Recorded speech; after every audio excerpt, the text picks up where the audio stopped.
Alô, torcida tricolor, meus queridos e amados amigos. Vamos trazer pra você... Rolou confusão ontem, tá? Rolou algumas confusões envolvendo a diretoria do Fluminense, a torcida do Fluminense ontem, né, lá no estádio do Boa Vista. A gente vai trazer porque a pressão está aumentando e eu vou trazer também o porquê dessa pressão está aumentando, tá? É simples de entender, mas vamos nessa. E tem algumas notícias aqui, situação do John Kennedy, agora é com o Lelê. Meu Deus, não esqueça dele. Arrebenta no like. Arrebenta nesse like, clique no gostei. Estamos juntos, unidos para mais, para falar de Fluminense, para trazer as novidades do maior de todos. Não esquece também de se inscrever aqui no canal Hora do Flu. Se você ainda não se inscreveu, venha, meu amigo, se inscreva e ajude a gente, por favor, tá bom? A gente tá aí com quase 100 mil inscritos, tá? Conto com a sua colaboração, ajude aí. Mas olha só. Vamos começar já pela treta, que eu acho que é o que tá pegando, né? Ontem, o Fluminense perdeu pro Boa Vista. É claro que em qualquer contexto, perder pra Boa Vista é sempre muito ruim. Não tem aqui, não, mas o Boa Vista, o time... Não. Perder pro Boa Vista, independente se o Fluminense tá com time de menino, time misto, é muito ruim, né? E por causa disso, surgiu esse vídeo aqui. Eu não sei de quem é esse vídeo, tá? Mas o Central Fluminense postou no Twitter. Então a gente tá dando uma olhada. E o que tá acontecendo aqui, pessoal? Rolou essa discussão, ó. Aqui você consegue ver... Olha só, aqui você consegue ver... O Matheus parece que tá pedindo calma, né? Ó.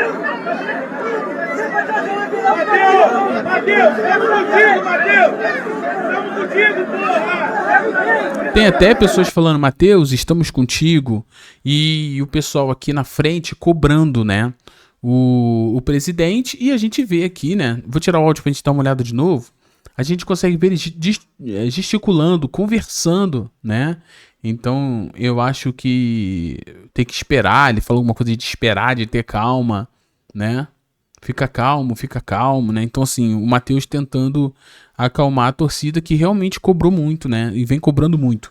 E agora, a questão é, por que a torcida do Fluminense está cobrando muito? Bom, eu como torcedor do Fluminense, né? Já disse aqui, eu não sou só um cara que tem um canal de Fluminense, porque eu sou Fluminense, tá? Sempre fui Fluminense. E eu vejo é que a torcida perdeu a paciência. O que a gente está vendo hoje não é uma cobrança especificamente por causa do jogo do Boa Vista, mas é uma cobrança sobre a passividade do Fluminense no mercado em posições que literalmente a gente tá muito mal. Vou dar um exemplo. Centroavante. Eu sei que a galera tá falando, não, mas tem que trazer mais zagueiro. Se não trazer zagueiro, beleza. Mas, gente, zagueiro ainda tem alguém. Centroavante não tem ninguém. É totalmente diferente. Então, ontem aconteceu algo que piorou ainda mais a situação.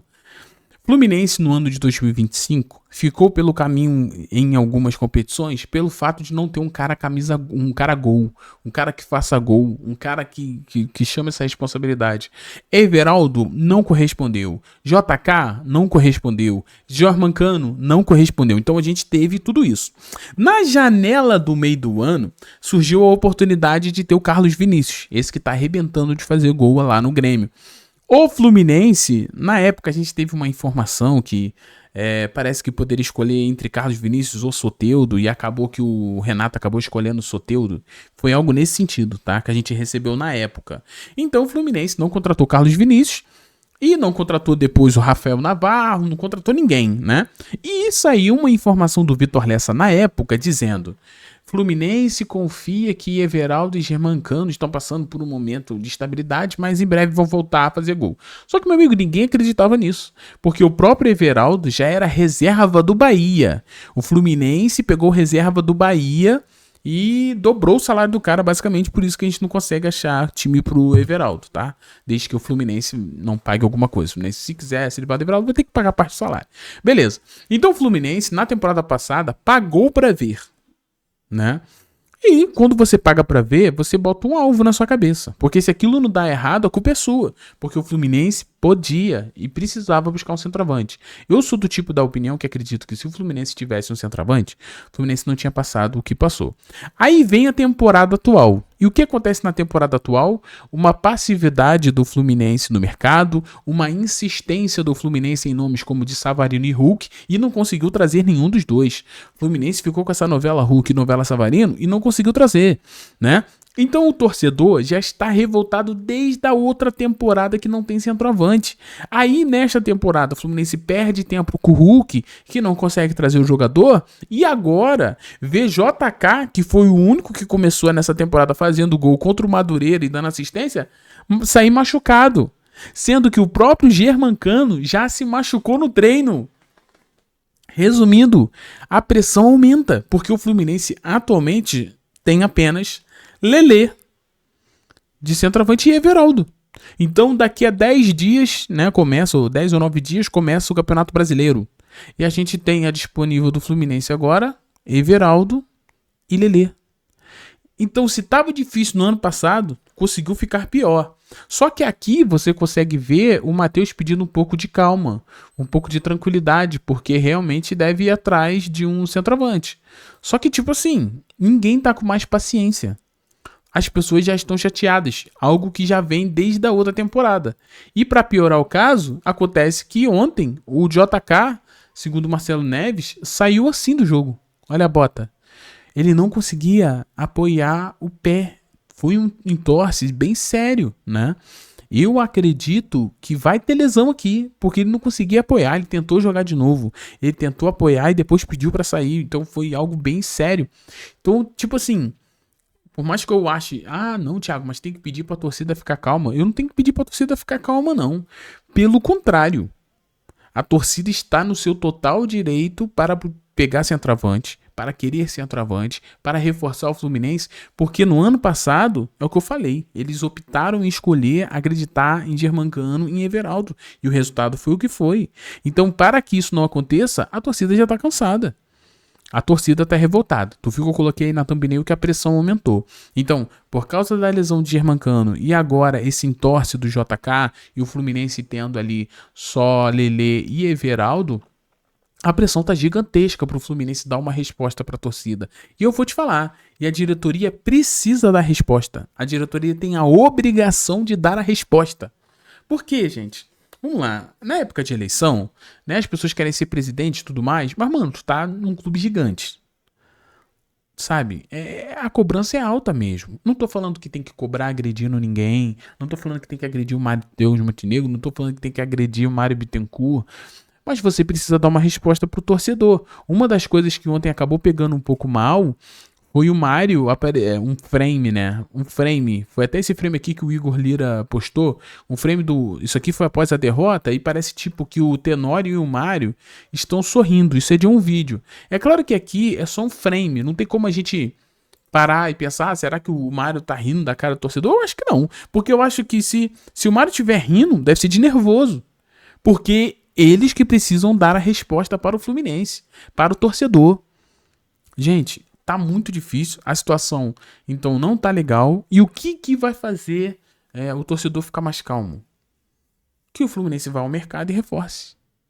Tem que reforçar. E outra, tem que se livrar de jogadores que dentro do Fluminense causam esse tipo de irritabilidade na torcida. A torcida não aguenta mais Otávio. Otávio não é jogador para Fluminense. Tem que botar o Otávio em algum lugar, tem que emprestar, tem que nem que pague parte do salário. A gente tem que só tirar daqui. E assim como o Otávio, vários outros jogadores que vêm irritando. E agora a gente tá nessa situação. Então, assim, eu prefiro crer que isso aqui não é o Mário rindo da torcida, né? Eu acho que não. Riso de deboche, talvez. Eu prefiro crer que não, tá? Porque eu acho que ele não tem motivo pra tirar onda de nada. Não tem. Não tem. O que a gente tem é... O que nós vamos fazer agora? A tendência é que a gente tenha o que a gente trouxe ontem, né? A provável maior contratação da história do Fluminense, né? Que vai ser esse centroavante aí. Mas a situação não está fácil para ninguém, tá? Continuando. Vamos falar de Lelê. Lelê agora é o cara. Bom, com a lesão de JK, que a gente ainda não sabe a gravidade, Mas esse JK não deve ir para o próximo jogo contra o Nova Iguaçu. E com isso, o Lelê tem chances aí de ser o titular do Fluminense e espera agarrar a oportunidade, tá? Quero brigar por posição. O Lelê mostrando aí, ó. Ele disse assim: estou com a cabeça boa, abre aspas pro Lelê. É aguardar a oportunidade. Quero fazer gols e ajudar com o Fluminense. Quero ajudar ao Fluminense. É uma briga boa, são 3 centroavantes. É continuar trabalhando para buscar meu espaço e ajudar. Então, assim, ele vai ter a oportunidade dele, né, contra o Nova Iguaçu. Muito provavelmente ele será o titular do Fluminense para essa partida. Algo que vai dar para o Lelê minutos. Só que a pergunta é, Lelê não é solução para o Fluminense não, gente. Tá muito claro, ó. No próximo jogo, a gente tem aí no dia 22, né? No dia 22, às 9h30, Fluminense e Nova Iguaçu. E o Lelê deve ser o titular dessa partida. E lembrando que o elenco principal só retorna contra o Flamengo, tá? Então, se a gente der uma olhada aqui, situação assim um pouco complicada, porque não é essa rodada, é a próxima, tá? Olha só, vai ter essa rodada agora, Fluminense Nova Iguaçu dia 22, e no domingo às 6 horas, a gente tem o primeiro Fla-Flu do ano, onde o Fluminense deve estar com o time titular e o Flamengo também. Até porque o Flamengo está numa situação delicadíssima aí no campeonato, pelo que eu tô falando aí. E após, quarta-feira, dia 28, é início de Campeonato Brasileiro, gente. Fluminense e Grêmio. Grêmio que tá com um time, ó, muito bom. Grêmio buscou bons reforços. O TT foi pra lá, tá com o enamorado, que é um dos jogadores aí que a galera gostava muito no Twitter, né? Tá com o Carlos Vinícius cansando de fazer gol. Tem Arthur no meio de campo. É um time do Grêmio. E ainda tem um grande treinador que é o Luiz Castro, né? Um dos que eu sempre quis ver aí treinando o Fluminense também. Então o Grêmio tá osso duro de roer. Meteu uma goleada agora esses dias. Então, começo do Fluminense complicadíssimo, tá? É claro que, pô, nessas horas aí o Fluminense fica grandão. Mas será que vai chegar um centroavante? Há 10 dias, né? É mesmo, 10 dias, ó. O dia 28. Será que daqui a 10 dias chega um centroavante, gente? Porque a estreia no Campeonato Brasileiro é 10 dias. E a gente sabe, se começar mal o Campeonato Brasileiro, Deus me livre o resto, tá? Deus me livre. Então tem que aproveitar aí, tá bom, meus queridos? Então é isso. Pressão muito grande dentro do Fluminense, muita cobrança. E é time grande, essa cobrança aí é normal, meu amigo. E tem que ter também, porque os diretores lá, os dirigentes, tem que entender. Vocês têm que trazer, gente. Não adianta ficar com o Everaldo, com o Lelê, com o JK, com o Germancano. Não dá mais. A gente precisa de um camisa 9, um cara gol. Um cara que chegue aí e arrebente. Se inscreva no canal, deixe aquele like. Muito obrigado pela presença de todos vocês. Ter você aqui um grande presente, um grande privilégio, né? E você que chega até aqui no fim do vídeo, você é muito importante para o canal do Flu. Um beijo no seu coração, fiquem todos bem e tchau. E valeu, pessoal.